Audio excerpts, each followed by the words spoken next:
Rekaman baru dari mobil lapis baja International Max Pro Amerika yang diledakkan oleh ranjau Rusia viral di media sosial Telegram pada Kamis 15 Agustus 2024. Tak habis-habisnya, angkatan bersenjata Ukraina dapatkan kerugian besar di medan pertempuran imbas serangan Rusia.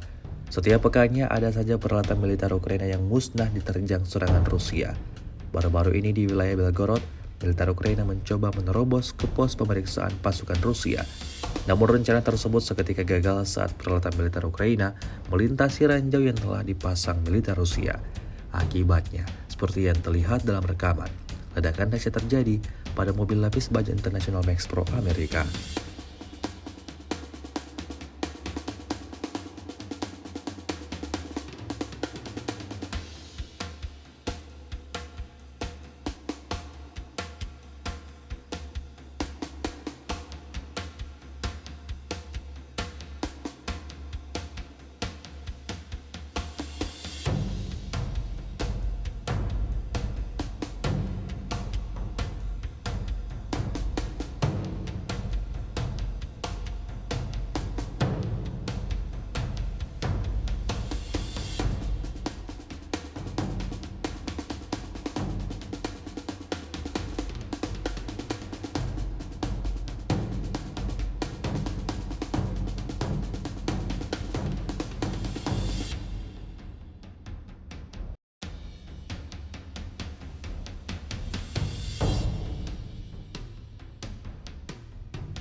Download Tribun X sekarang, menghadirkan lokal menjadi Indonesia.